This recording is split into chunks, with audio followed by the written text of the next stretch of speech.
morning. Today we recognize the legacy of the 3rd Battalion, 24th Infantry Regiment with a ceremony hosted by the Undersecretary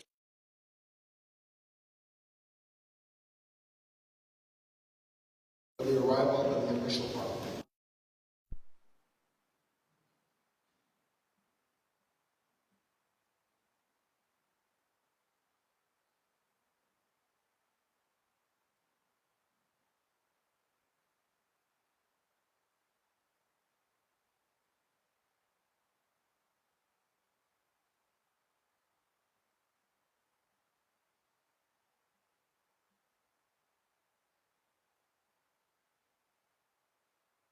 Now we'll have the posting of the colors.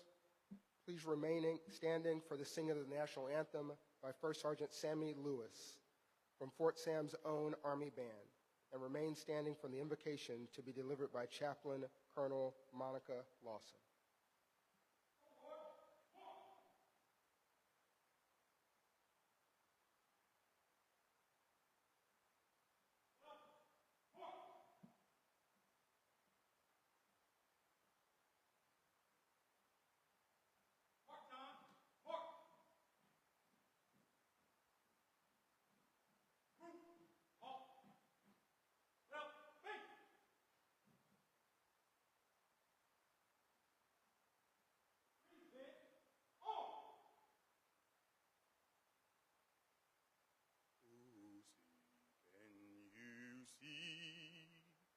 By the dawn's early light, what so proudly we hailed at the twilight's last gleaming, whose broad stripes and bright stars through the perilous fight o'er the ramparts we watched were so gallantly streaming, and the rocket's red glare, the bombs bursting in air, gave proof through the night that our flag was still there. Oh, say does that star-spangled banner yet wave o'er the land of the free and the home of the brave.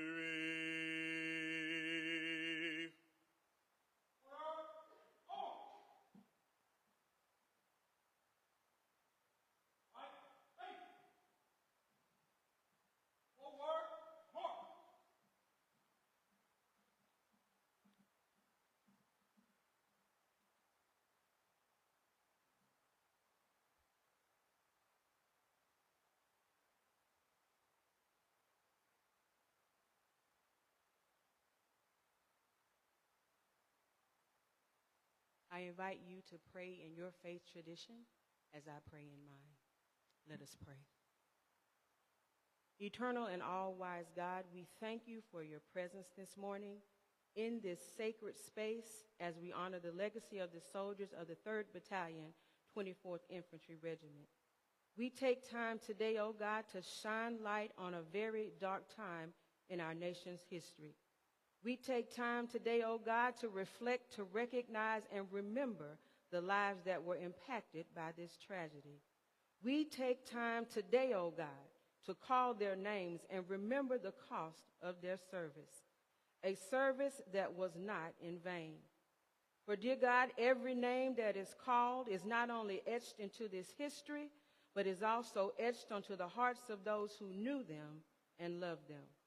We ask, oh God, that for every name that is called, we remember to tell the story of their life and of their legacy, of men who were called to serve our nation and our community. For every name that is called, oh God, we ask that you would continue to grant healing, peace, and restoration to their descendants, this community, and generations yet to come. We pray, dear God, that we would never again face such a miscarriage of justice in our ranks or in our nation. Our hope today, oh God, is that when we tell the story of this regiment, we will not only be reminded of this tragedy, but we will also honor the lives and legacy of those who serve. It is in your most holy and precious name that we pray. Amen.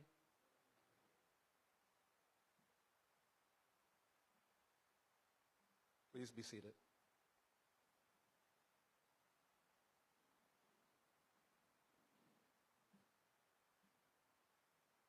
Ladies and gentlemen, thank you all for joining us today. My name is Brigadier General Ronald D. Sullivan, and it is my privilege to serve as your Master of Ceremony, especially for this event recognizing the soldiers of the 3rd Battalion, 24th Infantry Regiment. The year was 1917. The United States had just entered the First World War, and Houston, Texas was governed by racist Jim Crow laws. The 3rd Battalion, 24th Infantry, an all-black Buffalo Soldier regiment, was assigned to guard the construction site that would become Camp Logan. The soldiers came to town with patriotism in their hearts, ready to serve their country faithfully, but were met with racist provocations and physical violence. On August 23, 1917, these tensions boiled over. The soldiers of the 3rd and the 24th clashed with civilians and police in Houston, leaving 19 dead. In the aftermath, 110 men of the 3rd and the 24th were convicted after a mass court-martial in the process that was recognized at the time as unfair. 19 men were summarily executed without appellate review. Even with the backdrop of entrenched state-sanctioned racial segregation, there was an immediate public outcry about the miscarriage of justice. This led to a major overhaul in the military justice system, including establishing due process for service members and a board of review that would later become the Army Court of Criminal Appeals. That seemed to be the end of the story. Most people had moved on. Over the years, the Houston incident had become a historical footnote for niche academics. But the story was very much alive for the descendants of the wrongfully executed and the wrongfully convicted, as well as for a community of judge advocates, scholars, and supporters who came together to petition the Army for the right to right this wrong. It took years of hard work, patience, and hope to bring us to this point. And here we are finally. As an Army officer and judge advocate, I am humbled to be with you today. I am also tremendously proud to currently serve as the chief judge of the same Army Court of Criminal Appeals created in the wake of this Houston incident.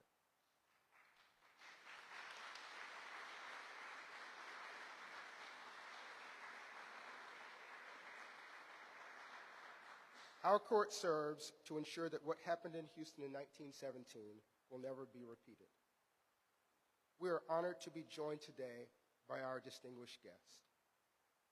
Here to speak with us today are our host, the Honorable Gabe Camarillo, Undersecretary for the Army, Representative Al Green, Congressman for the 9th District of Texas, and the Honorable Matthew Quinn, Undersecretary for Memorial Affairs for the Department of Veterans Affairs. We're also joined by Representative Sheila Jackson Lee from the 18th Congressional District of Texas, members of the Texas House, Sean Thierry, District of Texas 146, and J.C. Jetton, District 26.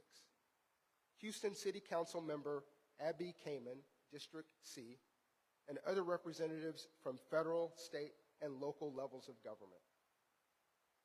From the Army, we welcome the Honorable Carrie Ritchie, General Counsel for the Army, General Retired Vincent Brooks, other general officers, members of the Senior Service, Executive Service, Sergeants Major, and other leaders. Professor Angela Holder, the great niece of Corporal Jesse Moore, Mr. Jason Holt, the great nephew of Private First Class Thomas C. Hawkins, Mr. Charles Anderson, great nephew of Sergeant William Nesbitt, who is tuning in with us via live stream. He is represented in this room by his nephew and Sergeant Nebit's great-great cousin, Lieutenant Colonel retired Anthony Thompson. Would also like to recognize Miss Sandra Heitman, the great-granddaughter of police officer Ira Rainey, who was killed in the Houston incident. Ms. Heitman has been a steadfast advocate for the descendants in their pursuit of justice. Please give them all a round of applause.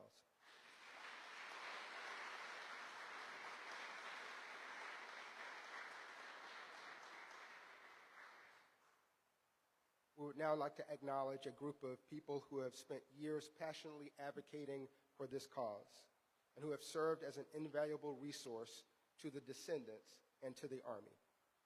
Professor Jeff Korn, whose research in the Houston incident was pivotal to supporting the Army's review.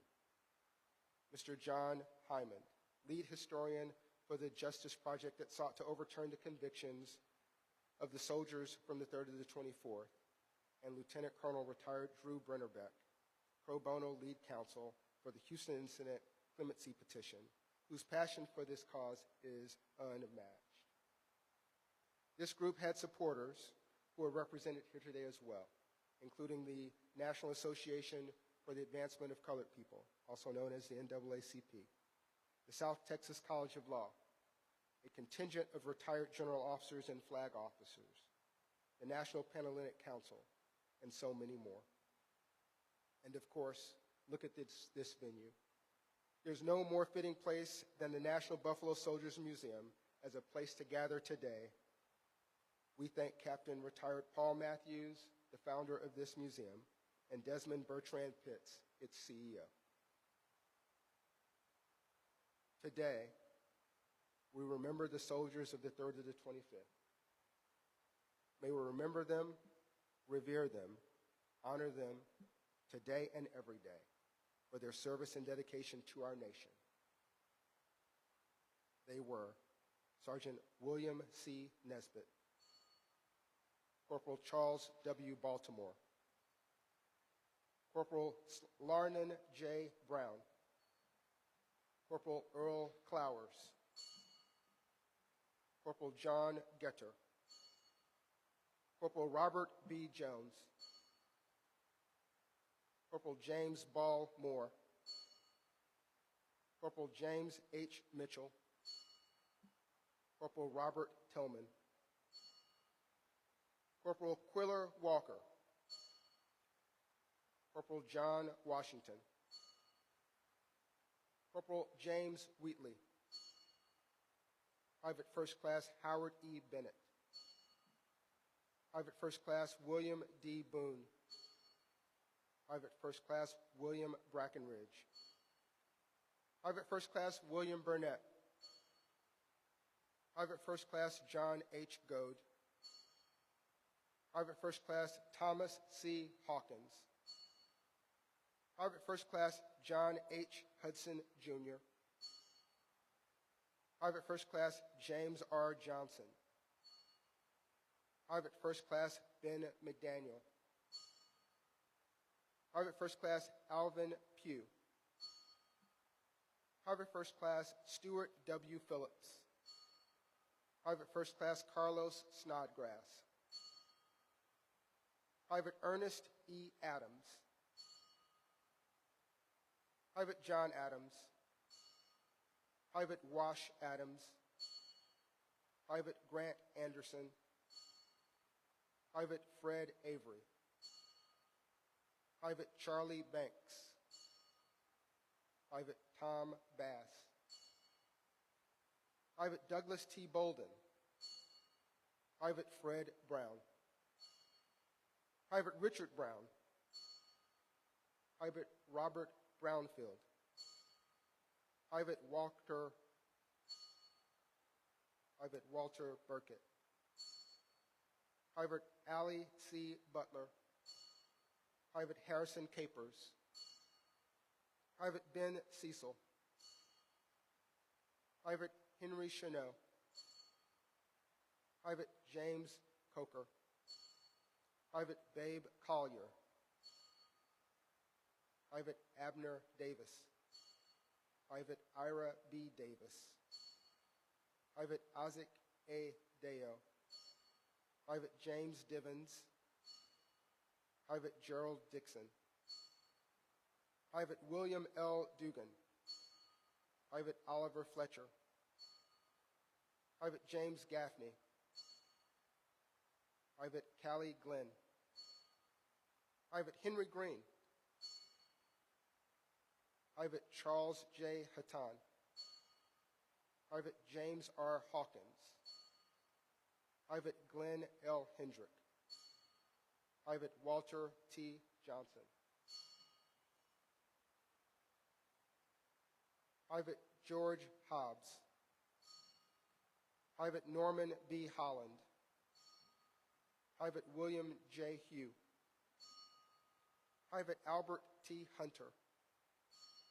Private John Jackson. Private Frank Johnson. Private William S. Kane. Private John Lanier. Private Richard Lewis.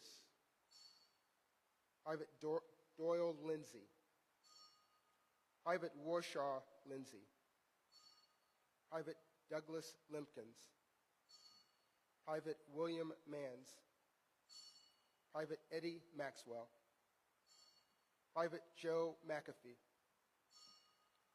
Private Thomas McDonald. Private Ed McKinney. Private Louis O'Neill. Private Dean New. Private George H. Parham. Private Leroy Pinkett. Private Edward Porter. Private Will Porter. Private Harry Richardson. Private Luther Rucker. Private Roy Tyler. Private Thomas Jackson. Private Pat McWhorter. Private Samuel O. Riddle. Private James Robinson. Private John Smith. Private Joseph Smith. Private Robert Smith. Private Jesse Sullivan. Private Joseph T. Tatums. Private Eugene B. Taylor. Private Henry Thomas. Private Walter B. Tucker. Private Hezekiah Turner. Private Sherman Vel Telsier. Private Henry T. Walls. Private Joseph Wardlow. Private Grant Wells. Private Joseph Williams, Jr. Private David Wilson. Private Ernest Wilson. Private James V. Warford. Private James K. Woodruff. Private Albert D. Wright. Private Risley W. Young. Reuben W. Baxter, Bugler. William Frazier, Cook. Nathan Humphreys, Jr., Cook. Please take a moment of silence with us, and it will be followed by the singing of Amazing Grace by Staff Sergeant Kayla Winslow from Fort Sam's own Army Band.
Thank you, Staff Sergeant Winslow.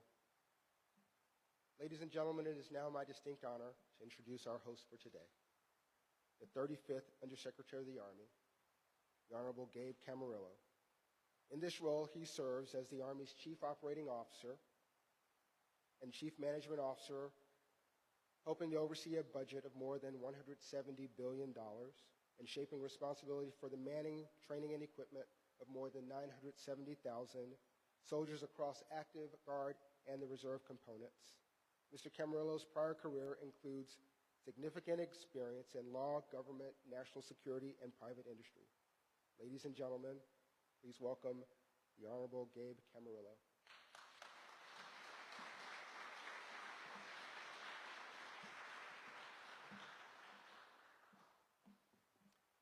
Good morning. It really is a special honor to be here with all of you today. I want to first begin by thanking the City of Houston, Undersecretary Matt Quinn, my friend, Congressman Al Green, Congresswoman Jackson Lee, the Buffalo Soldier National Museum for hosting and participating in this truly special occasion. On behalf of the United States Army, I want to first also welcome the family members and the descendants of the soldiers of the 3rd Battalion, 24th Infantry Regiment, NAACP leaders, students and faculty of the South Texas College of Law, petitioners, state representatives Jetton and Theory, Houston City Council member Kamen, and so many others who have kept alive the stories of 324 soldiers and the injustices that they have suffered. Now, as Undersecretary of the Army, I have the distinct privilege of helping to lead the greatest land force the world has ever known. And one of the things that truly makes the Army so great is that we are a learning institution. Whether it's how we organize, how we fight, or how we take care of our people, the Army has worked very hard throughout its history to acknowledge mistakes and to correct them to become a better institution. It's that ongoing process of learning and of growth that brings us here today. Now, most of you already know the story of the 3rd Battalion, 24th Infantry Regiment. Part of the Buffalo Soldiers, the 24th was formed in 1866 in the immediate aftermath of the Civil War. Soldiers of the 24th served on the battlefields in Cuba, in Mexico, and in the Philippines, and with their own hands helped to build the American West. Even as they faced discrimination from their own country, they fought very hard to protect it. The regiment's 3rd Battalion was assigned to Camp Logan at a time when racial tensions were on the rise nationwide.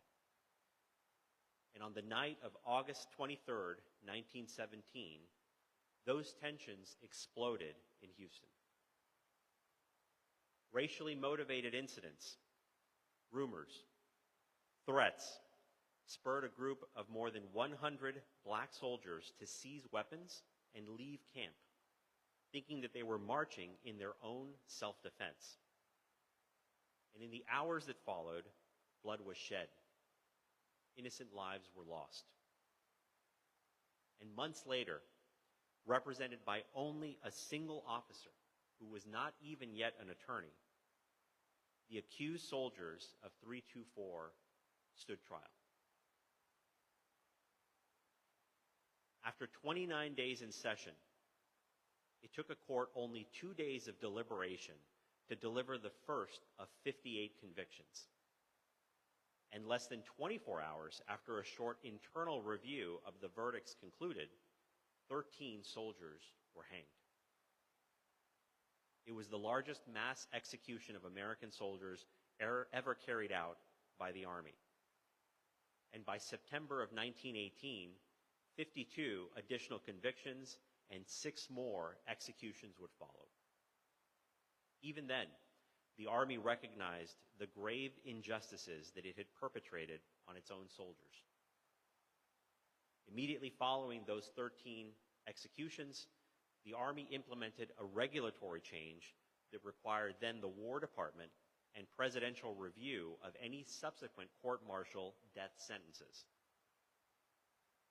The violence and the aftermath also laid the foundation for a trial, post-trial, and appellate review process that today is a core part of the Uniform Code of Military Justice. As a direct result of the events of 1917, generations of American soldiers of all races and of all backgrounds have enjoyed more equal protections under the law. But the soldiers of 324 did not benefit from those protections. And so the Army has undertaken a process to restore their honor. Now, as a Texas native myself, I was grateful to participate in that process early in my tenure in this job.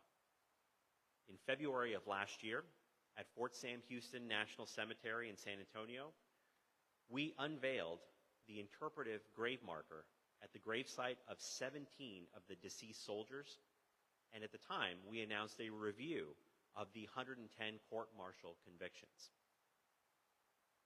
That marker has helped to tell this vitally important story and to keep alive the promise of honor restored. Today, we're here to deliver on that promise.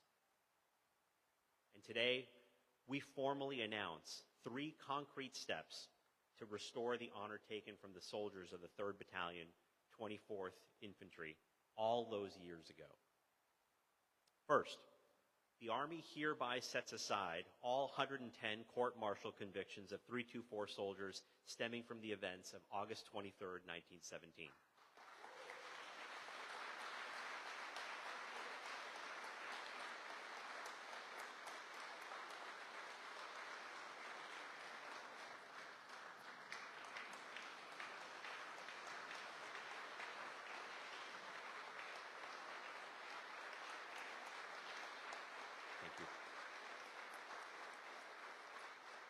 And second, we direct the correction of military records to show honorable discharge for the 95 soldiers of 324 not restored to duty.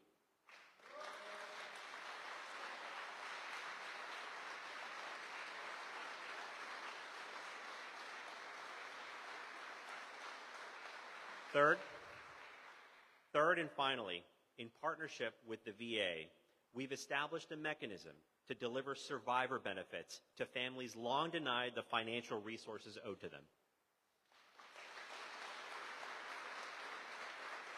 Thank you. Thank you. It gives me tremendous pleasure to mark this occasion, especially in a room full of people who have hung on so tightly to these memories for so many years, some of whom it's been a lifelong journey, as we discussed earlier this morning. For the descendants, 2 of you, who you'll hear from shortly, the soldiers of 324 are not just a list of names, nor are they characters in a movie. Mr. Jason Holt, he remembers his great-uncle, Private First Class T.C. Hawkins, as a great man who was proud to serve, and he wore the uniform of a soldier, even though he was seen in the eyes of so many as a second-class citizen. Professor Angela Holder was only 6 years old when she first saw an old photo of her great-uncle, Corporal Jesse Moore, on a family bookshelf and started to ask the tough questions that got us to where we are here today. During her journey, even as those hard questions began turning up challenging answers, I know that Professor Holder and her entire extended family have continued her uncle's legacy of service to this country. They have never faltered in their pursuit of justice and fairness. And through it all, they've maintained an unbound optimism in the goodness of their fellow man. Lieutenant Colonel Anthony Thompson is here as well, representing his uncle, Charles Anderson, who I met, by the way, on FaceTime earlier today. Both of them are proud descendants of Sergeant William Nesbitt, who alongside T.C. Hawkins and Jesse Moore were among the first 13 soldiers of the 24th to be executed. And just note, I said Lieutenant Colonel Anthony Thompson. The spirit of service and public service in that family continues to this day. And as the families of the 324 soldiers sit here in the audience, I can only imagine the mixture of pride in their relatives' service and pain in how they were treated. Ms. Sandra Heitman is also in the audience today and is no doubt feeling that same blend of emotions. Her great-grandfather, Ira Rainey, was a Houston police officer who was killed on that horrible night in August 1917. And I know that Ms. Heitman, who has worked in law enforcement herself throughout her career, has held fast to his memory while still strongly supporting the Army's decision to restore honor to the soldiers of 324. Mr. Holt, Professor Holder, Lieutenant Colonel Thompson, and Ms. Heitman, you and so many others now join a distinguished list of courageous fighters who have pushed the Army to be better since its inception. In a final letter after receiving his death sentence, Private T.C. Hawkins wrote to his mother and father that, quote, by the time this letter reached them, he would be beyond the veil of sorrow, in heaven with the angels, end quote. Sadly, we cannot ease the sorrow that Private Hawkins and his family felt. As much as we want to, we cannot revise this difficult chapter in our past. But we can learn its lessons. We can use them to create a more just future for all Americans, including those who have bravely chosen to wear the Army uniform. To the descendants of the 324, I hope you find some solace in knowing that the Army has chosen to formally honor your relatives and that their legacies will live on. I know the memory of the 324 soldiers will stay with me personally. It will inspire me, and it will continue the hard work of making our Army a better institution. Thank you again to our hosts and to all who have joined us for this special occasion.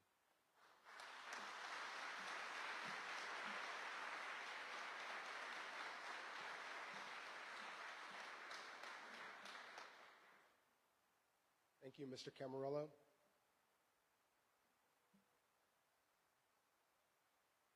Our next speaker is well aware of what it means to memorialize those who have passed on before us. The Honorable Matthew Quinn is the 7th Undersecretary for Memorial Affairs for the Department of Veterans Affairs. He leads 155 Veterans Affairs national cemeteries and 122 grant-funded state and tribal veterans cemeteries in providing a dignified burial in national shrines for veterans and eligible family members. He is a retired Major General, having served nearly 37 years in the Army and the Army National Guard. Ladies and gentlemen, the Undersecretary of Memorial Affairs, the Honorable Matthew Quinn.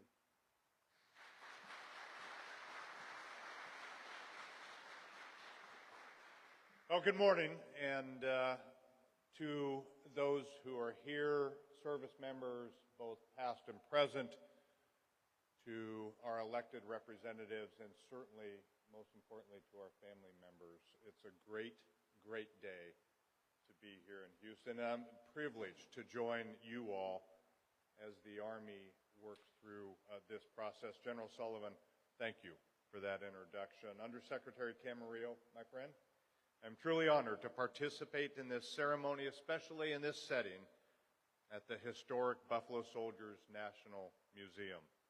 And thank you, sir, for reiterating the Army values. As someone who wore the Army uniform for nearly 37 years, I lived by the Army values throughout my military career, and I continue to live by those values. I am a soldier for life. Looking through the lens of the Army values, upgrading these discharges is the best choice, really the only choice for today's Army. I am proud to be an Army veteran, even more so today. Secretary Wormuth deserves great credit for thoroughly reviewing the available evidence in this matter and for doing everything possible to right the wrong of the past for these veterans. While we cannot go back in time to change the past, from today on, we have an obligation to correct the record. Not only should we recognize the dedicated service of these Buffalo soldiers, we must restore and preserve their legacies in perpetuity, and that is the role of the VA's National Cemetery Administration. We at NCA honor veterans with final resting places in national shrines and with lasting tributes that commemorate their service and sacrifice to our nation. Fort Sam Houston National Cemetery near San Antonio is the final resting place for 17 of the executed Buffalo soldiers we are honoring today. They have been interred there for more than a century, but their historical headstones make no mention of their Army service. As was the practice at the time, the information inscribed on their headstones was minimal due to their convictions. Now, with the Army setting aside these convictions and upgrading the discharges, NCA is ready to correctly acknowledge and memorialize their service to our nation, and if desired, to provide new headstones with the same amount of information that every veteran is entitled to.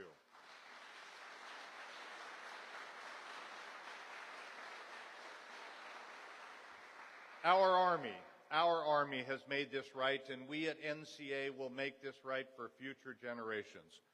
As Undersecretary for Memorial Affairs, I will do everything in my power to make sure that each of these veterans has a proper grave marker at his final resting place. This is certainly possible for the 17 who are resting at Fort Sam Houston National Cemetery. Army is working with the families, and together we will carry out the wishes of the next of kin for their veterans' place of honor.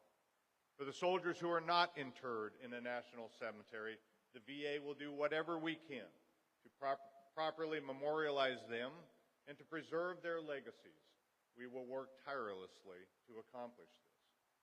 While we cannot go back and change the past 106 years, from today on, we can provide a platform to allow their descendants, their supporters, anyone here today, and all Americans to post tributes and mementos for the current generation and future generations to honor the service and sacrifice of these soldiers.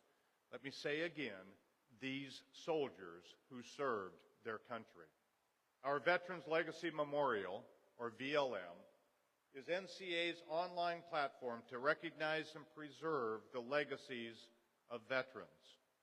Personal memorial pages are going live today for the 17 Buffalo soldiers who are interred at Fort Sam Houston National Cemetery.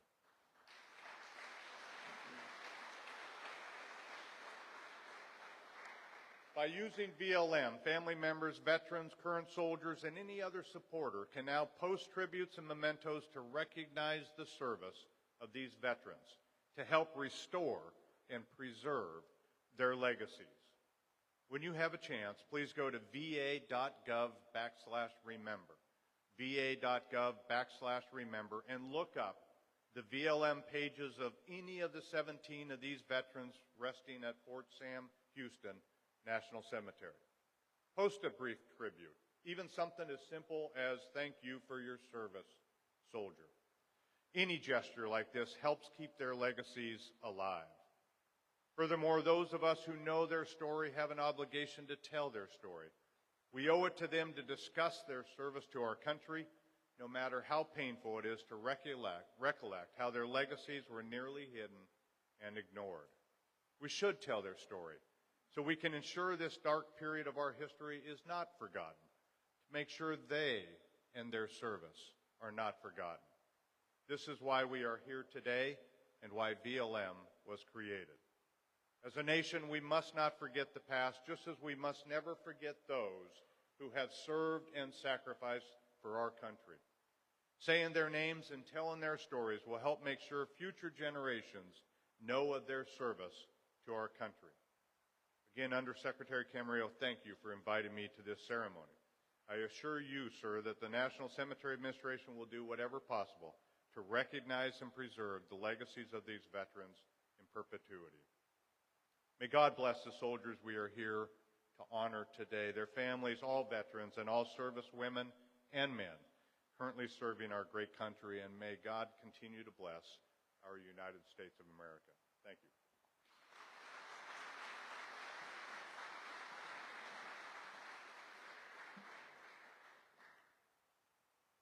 Thank you, Mr. Quinn.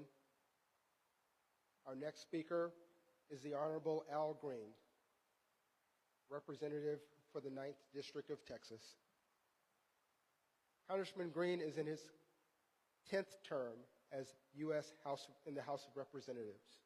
Representing the 9th Congressional District of Texas, he is a member of the House Committee on Homeland Security and serves as the chair of the Financial Services Subcommittee on Oversight and Investigations.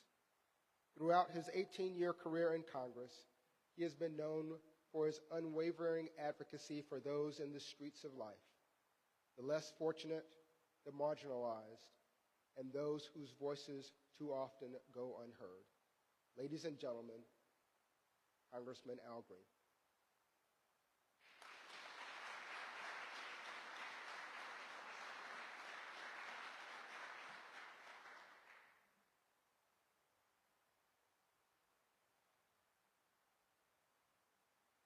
I don't know about you, friends, but it really meant something to me to see a brigadier general of African ancestry standing here today in charge of this program. It meant something to me.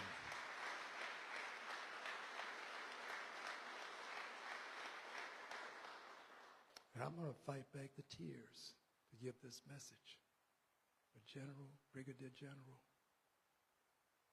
you stand on a lot of shoulders, but you stood tall today. Thank you again for your service. Thank you. I cannot but tell you that when the Undersecretary Camarillo made his announcement about the honorable discharges being restored or granted, and that the descendants would get benefits. I don't know about you, but I had tears to well in my eyes, knowing that long though it may be, the arc of the moral universe still bends toward justice. Still bends toward justice. Thank you for traversing some distance to do this. You performed your function in a stellar fashion. And I want to thank the Secretary for having you as an Undersecretary. I thank the Secretary. I did write her a letter. Secretary Wormwood. And I asked that this be done. I'm not saying she responded to me because I know she responded to those descendants, but I want to thank her for having you. And I also want to thank the President of the United States of America, Joe Biden, for appointing her. She had the call. It was her call to make. The President put her in the position to make that call. This is not politics. This is just being grateful to people who made a difference. So let's give them a hand again, please, those who made a difference. Now, I cannot do this without mentioning Clyde Lemon. He's an attorney here locally. He's seated here. Clyde is a person who was persistent with the Houston NAACP under the leadership of the Bishop James Dixon. I don't see the bishop, but I talked to him this morning. He told me he had a heavy schedule. But they teamed up, and they were over at South Texas College of Law. I was there for the ceremony that took place, and they made a hue and cry. That hue and cry made its way to the National NAACP, which passed a resolution. But none of this would have been done but for the descendants. The descendants. The family members who just wouldn't give in, wouldn't give up on the fight to correct an injustice. Sometimes you just wonder, how do people struggle through the years with the pain and yet take such bold steps forward to get things like this done? You have been saluted, but I don't think you'll ever be saluted enough. So I salute you and thank you for what you did with your persistence. And finally, before my statement, I want to mention at least one family member because I presented her a certificate. Ms. Holder, thank you for being so kind as to retain the certificate of congressional recognition presented to you. And finally, the Buffalo Soldiers. Friends, this is more than brick and mortar. It's a great place to have an event. But it really is the soul and the heart of the Buffalo Soldiers. Buffalo Soldiers, could you just please, those of you who are associated with this institution, stand up. You deserve an expression of appreciation. The Buffalo Soldiers. Thank you. Thank you. Thank you for what you've done. Thank you for being in uniform. Thank you. Now, friends, ladies and gentlemen, honored guests, members of the armed forces and family members, in 1917, in the midst of a world at war, our nation bore witness to a great travesty, a tragedy that has taken over a century to address. Today, as we gather to acknowledge and rectify an injustice, we must first reflect, as has been done by others before me, but reflect on the imperfections of our past. This injustice involved the convictions of 110 soldiers, the names, all of whom were recognized today by General Sullivan. After a flawed investigation and a flawed trial, this all happened after the Camp Logan riots, as they were called. Many of these men, defenders of our nation, were denied the very principles of justice that this great nation was founded upon. And they were endeavoring to protect those very principles of justice. These soldiers deserved a fair trial, a genuine investigation, and most importantly, the respect and dignity of their roles as servicemen. In their haste and prejudice, the enforcers of our justice system failed them. However, in contrast to that fact, we are here today. And the fact that we are here is a testament to the resiliency of our justice system, to the enduring spirit of truth, and to the fact that we can admit our wrongs and strive to right them. Our journey as a nation has too often been one of transgressions committed, acknowledgments made, atonement required, and enlightenment realized. We have moved from a deeply divided society governed by the inhumanity of prejudice to occasions such as today's, wherein the very institution that was once the perpetrator of an injustice seeks to redress its wrongs. Yet, while we commemorate this momentous occasion, wherein we have literally bent the arc of the moral universe toward justice, we cannot rest on our laurels. The painful truth is that the story of the 110 black soldiers is a stark reminder of the racial prejudices that men and women of color continue to face. Whether it's in the streets, in the boardrooms, or even in the hallowed halls of justice, there is still ample empirical evidence to show that treatment and advancement in our country is much too often dependent upon the color of skin and not the content of character within. We must ensure this is our mission. We must ensure this is our goal. We must ensure this is our calling. We must ensure that the sacrifice and the suffering of the black soldiers of the 24th Infantry Regiment inspire us to fight for a more equitable, just, and inclusive America.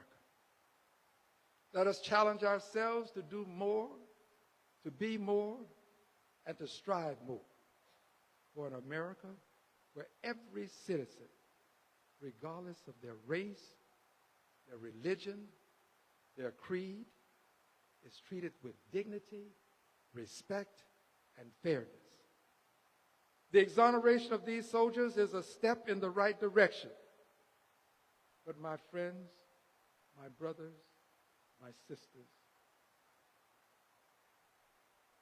our work is far from done.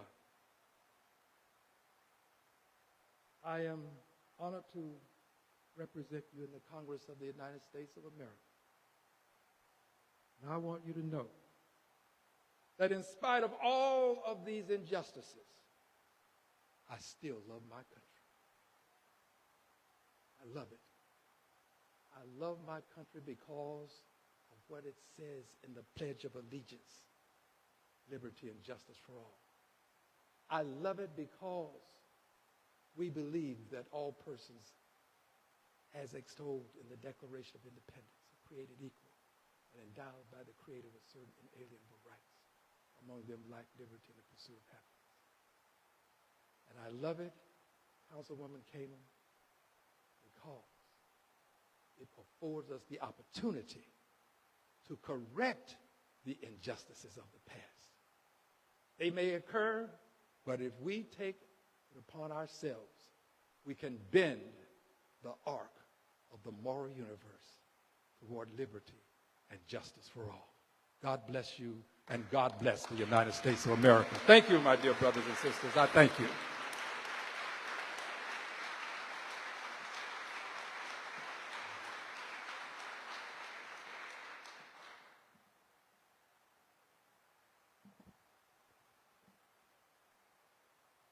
Thank you, Congressman Green.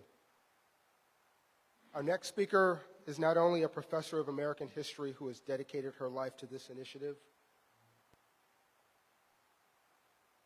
but she is also the great niece of Corporal Jesse Moore, India Company, 3rd Battalion, 24th Infantry Regiment.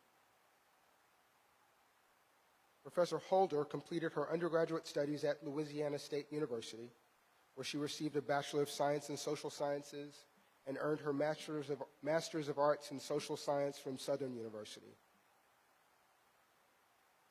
She also has a Master's in Arts in History from the University of Houston.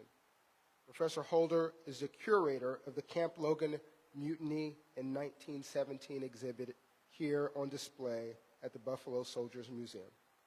Ladies and gentlemen, Professor Angela Holder.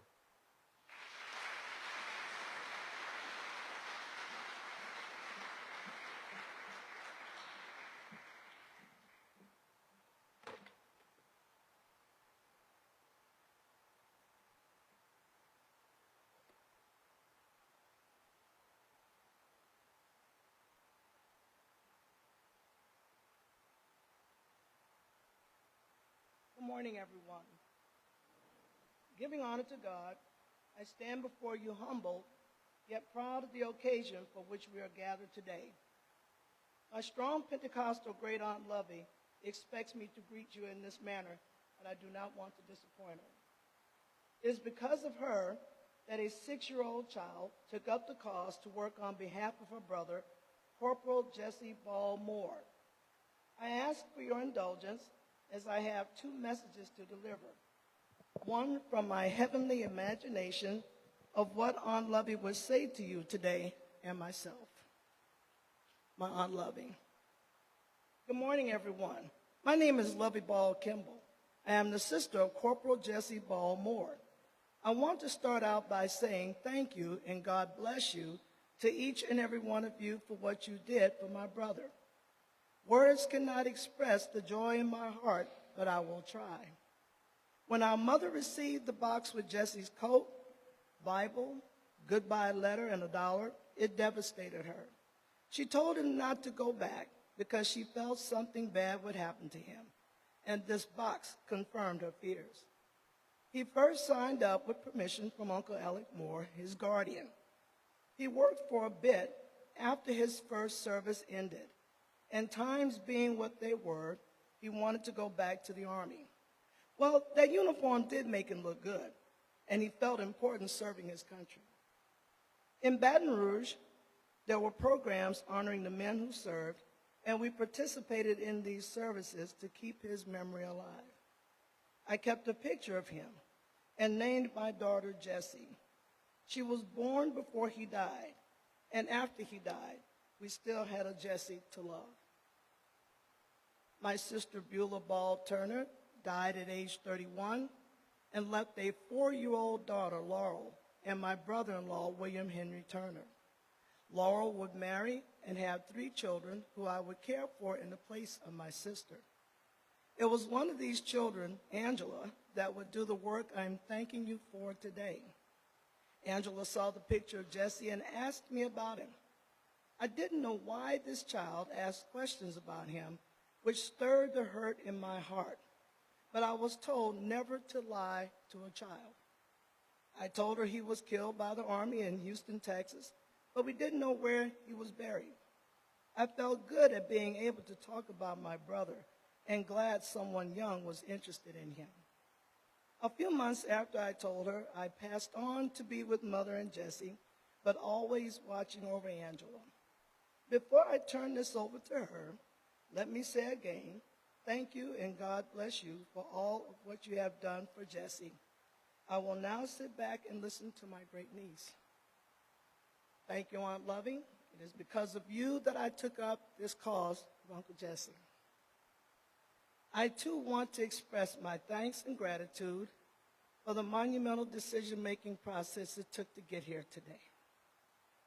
The work on Uncle's behalf has brought me 109 new uncles, and I am proud of and love each and every one of them.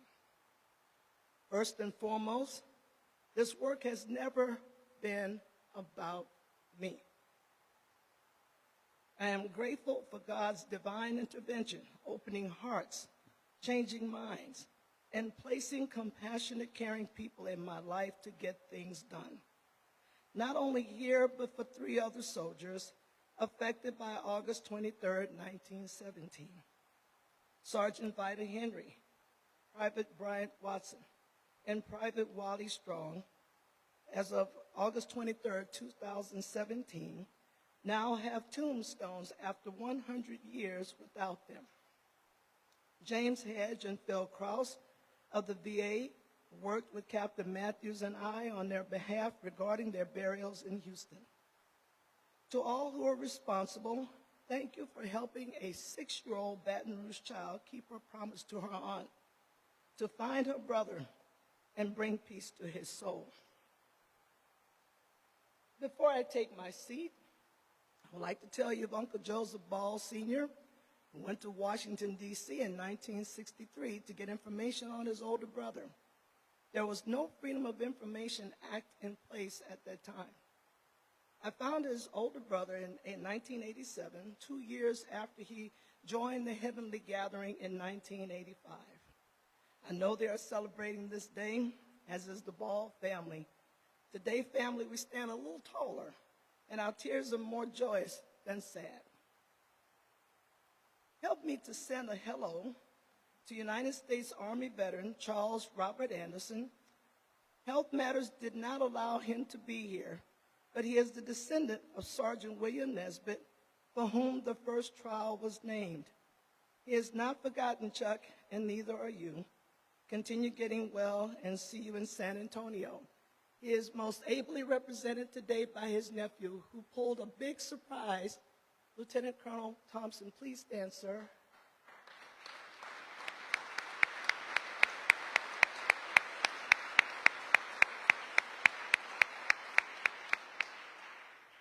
Thank you to all who made this day possible.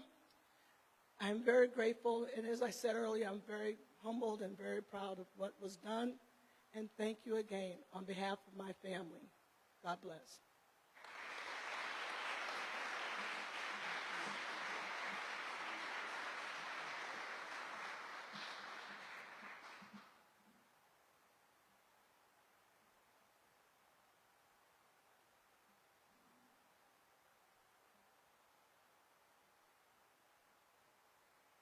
Thank you, Professor Holder. Our final speaker is a descendant of Private First Class Thomas Hawkins, and like Professor Holder, has dedicated time, resources, and energy into clearing his uncle's name. Jason Holt is a seasoned attorney with more than 2 decades of experience in local government, municipal corporations, turnaround strategy, litigation, and fiscal management.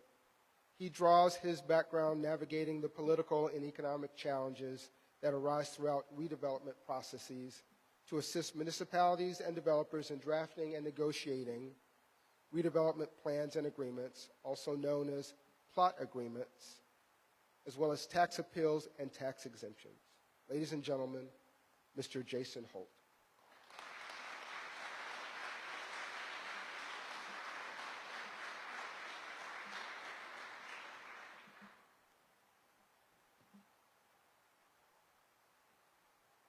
Come on, y'all. It's supposed to be a celebration.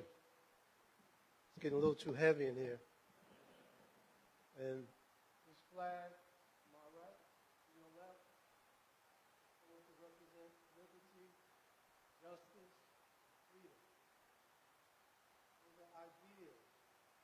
Those are philosophies. Those are values. And today, thanks to you all, we come closer to living up to those ideas and values. Oh, good rising. Greetings to you all. I want to thank the Buffalo Soldiers Museum, and particularly Captain Matthews, PJ, who believed in this project 20 plus years ago. 20 plus years ago. And very special greetings to the undersecretaries, congressmen, descendants, elected officials, dignitaries, and family members, and other distinguished guests. This historic decision is the subject of our gathering. It is the culmination of decades of work by many individuals and organizations like the NAACP, the National Bar Association, and newer organizations like the Memorial Park Conservancy, but many different lawyers and veterans and service members chipping away at the stone. But a very special thanks to Drew Brenner Beck. Drew, stand up so people know who you are.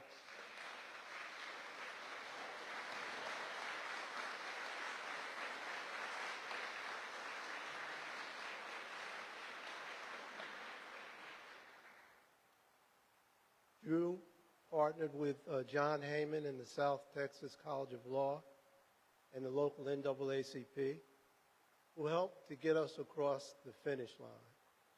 And Angela, you've been my partner in research and advocacy since I had hair. And it was black then. So it's been a distinct honor and privilege to blaze this trail with you. And thank you, Mr. Undersecretary, for allowing me to have a few brief remarks. I promise. I could probably talk for about 6 hours, but it'll only be an hour and a half, you know. We're standing at the crossroads of our history, the convergence of the old and the new. We are standing here because our nation has evolved, and given the nature of this gathering, I thought it best that I begin by expressing my gratitude to you all for approaching this matter with open hearts and clear minds. Today is a day that I believed would happen. I did. I honestly did. But I never thought it would happen in my lifetime. I thought I was going to have to pass it off to my son or my daughter or either one of them or any of them or somebody in the family, my other son, my other daughter. But as a descendant, I trust in the legacy of my uncle, which in his brief time on this earth is one that I am so proud of. You know, legacy is the sum total of your actions during the course of your life. And your life is a sacred journey. It is the privilege that we all have to be alive, have experiences, and walk the face of this earth as human beings.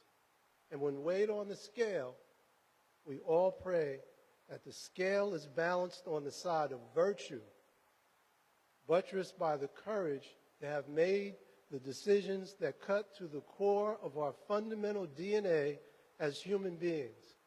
Today, I see that courage. I see that courage in the families, in the service, our elected representatives, and in the undersecretaries in our government, reflecting the values and ideas that are subsumed within those flags. It's not easy to walk it. Hey, anybody could talk it, though. It's not easy to walk it. Whether you agree or disagree with what happened in that courtroom, on this day, there is a recognition that justice did not prevail. An immortal wound that was inflicted on due process in military jurisprudence could only be healed by the setting aside of the convictions of these soldiers. Indeed, Congressman, as you spoke of the moral compass that beats in the heart of this nation could not allow these convictions to stand any longer. I mean, the wheels of justice grind slow. It's only 100 years, but it happened. Today, the legacy of these soldiers, their patriotism and service to our nation, protecting freedoms that they themselves could not enjoy, is being respected and uplifted. I pray with all my heart that their souls witness these moments of reckoning and are set free. Let it be said to the Buffalo Soldiers by all who are gathered here in this space in the spirit of love, decency, and atonement, that your souls are welcome here. Please, say it with me. Your souls are welcome here. Your souls are welcome here. We stand on your shoulders, on your sacrifice, on your suffering, on your commitment to love of this country, on your wearing of the cloth, the very fabric, the cloth of this nation. We need to acknowledge that, and today, Undersecretary, you have done just that. So I want to personally thank you for that. Since in many respects, we are here to celebrate and acknowledge the spirit of the men of the 24th, I would be remiss if I didn't repeat something that already happened. Traditionally for me, I like to call the names of the first 13 men that were executed. Now, in a discussion the other evening with Angela, she actually helped remind me that there was an order to who stood on the gallows. So there was an order for the first 13 men. They were sentenced to be hung by the neck until dead. And I told that to somebody, and we were having a discussion. And they said, what? I said, yes. The sentence said, sentenced to be hung by the neck until dead. That's not a reflection of what we were talking about. That's not our better angels. So they were executed without a fair trial, review or appeal. So if you will indulge me, I would like to call their names. Is that okay? All right. Corporal, I'm going to call their names in the order in which they stood on the hanging scaffold. Corporal Charles Baltimore, 1. Private Ira B. Davis, 2. PFC William Breckenridge, 3. Corporal Larnon J. Brown, 4. Private James Divins, 5. PFC Carlos Snodgrass, 6. Corporal Jesse Moore, 7. Corporal James Wheatley, 8. Private Pat McWhorter, 9. Sergeant William C. Nesbitt, 10. My uncle, PFC Thomas Coleman Hawkins, 11. Private Risley W. Young, 12. Private Frank Johnson, 13.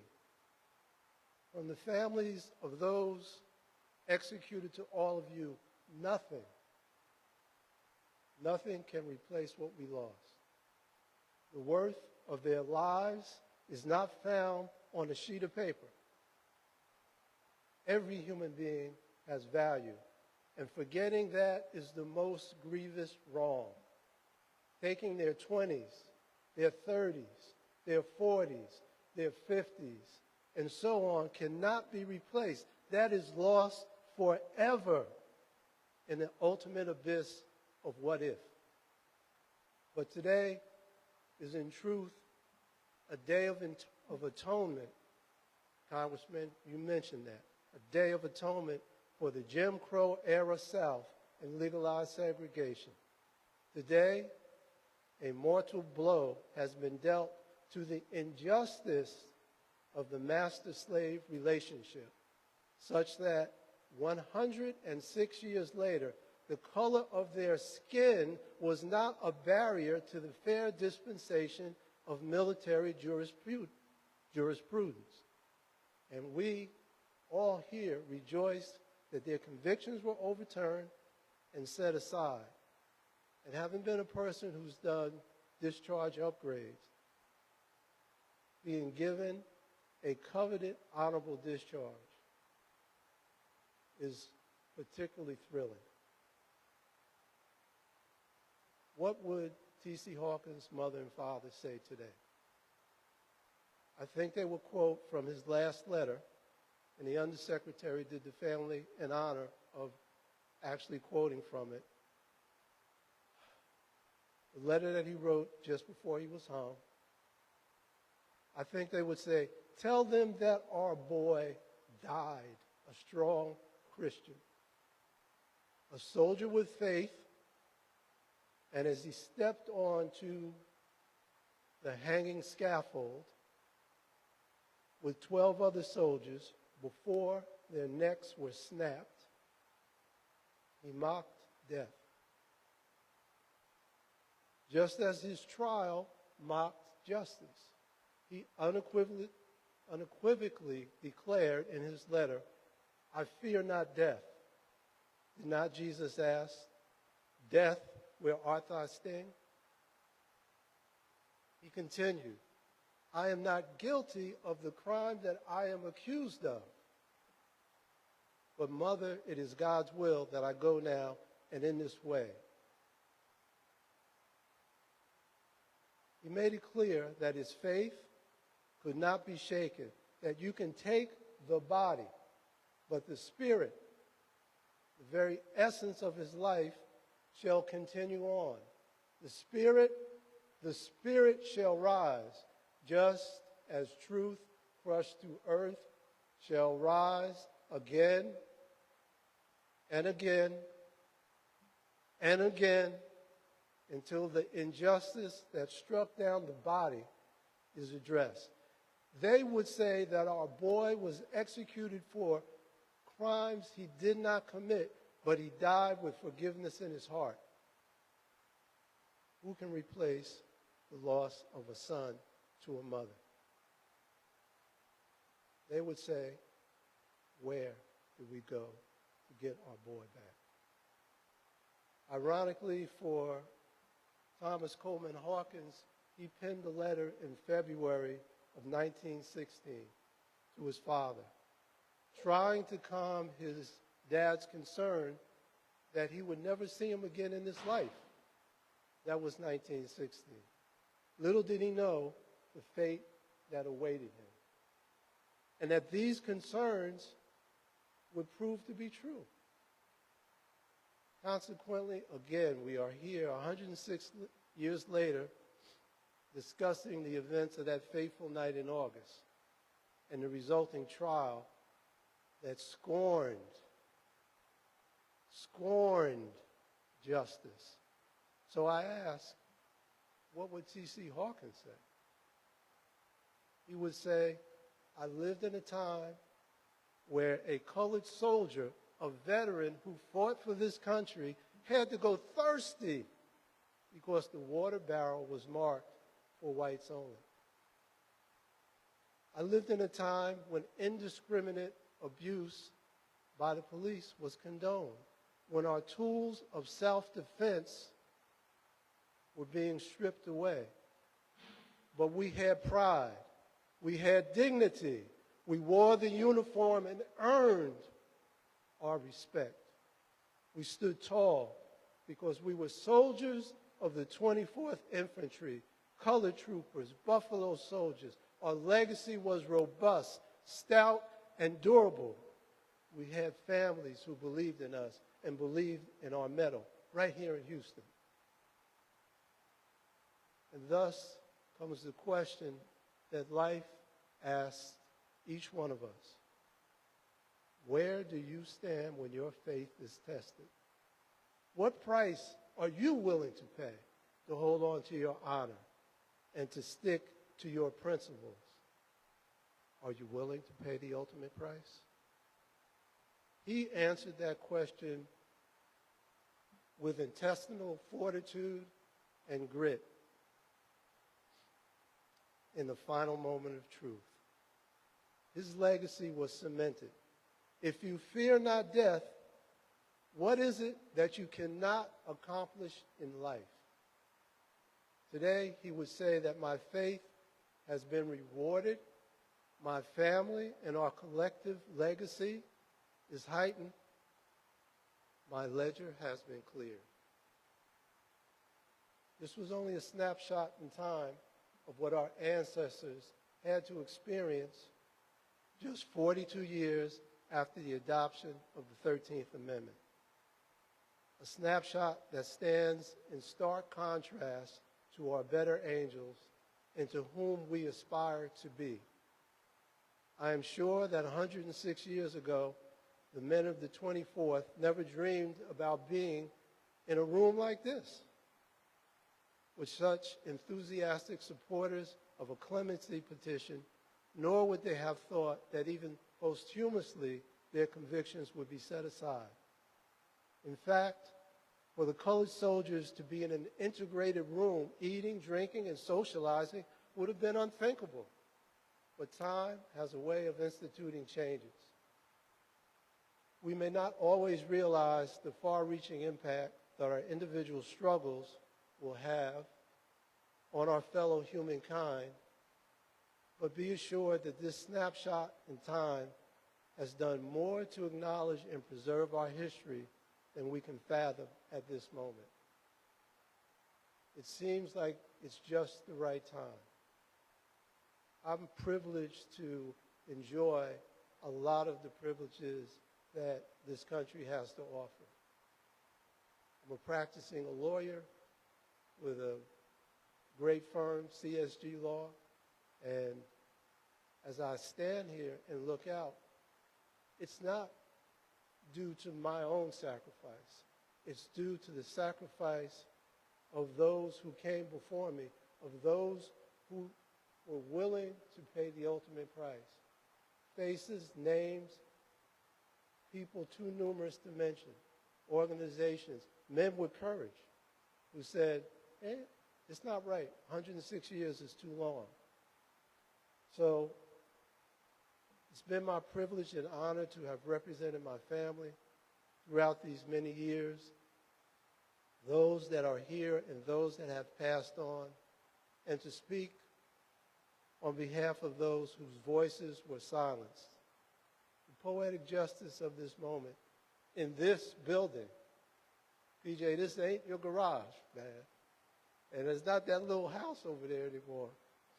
The poetic justice of this moment is not lost on any of us who have been walking this trail for so long. Today, the men of the 24th are not forgotten. They are remembered. Today, one more giant step towards righteousness has been realized. And there is no question that their souls are welcome here. So say it with me one more time. Your souls are welcome here. Thank you for listening.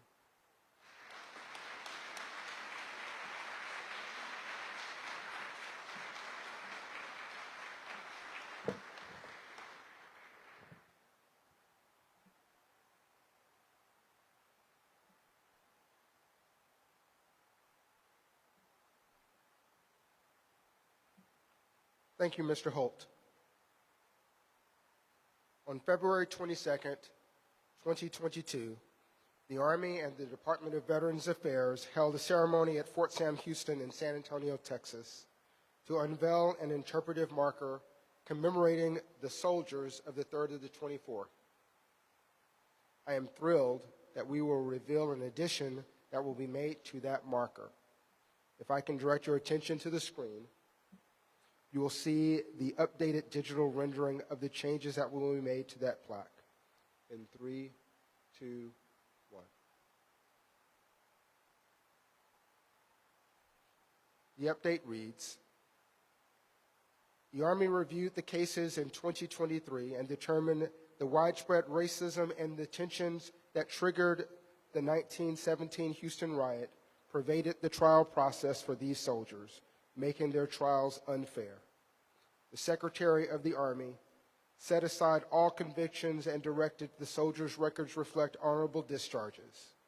A ceremony honoring their legacy was held on November 13, 2023, at the Buffalo Soldiers National Museum in Houston, Texas. Thank you to our friends at the Department of Veterans Affairs for this gorgeous rendering and addendum, which will honor the 3rd of the 24th permanently at Fort Sam Houston. Please give a final round of applause for their dedication and tireless efforts.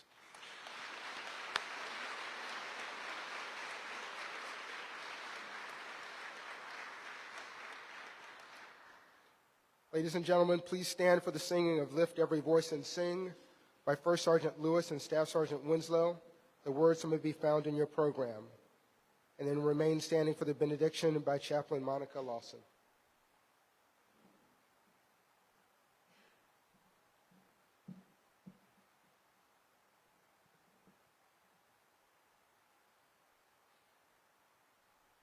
Lift every voice and sing till earth and heaven ring, ring with the harmonies of liberty.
Ladies and gentlemen, this concludes today's ceremony. Please join us after the ceremony for a reception in the rear of this room. If you would like a tour of the museum, it is open to our audience until 2 p.m. for self-guided tours. If you have any questions, please find an escort. Thank you again for attending this wonderful ceremony. Please enjoy the rest of your day.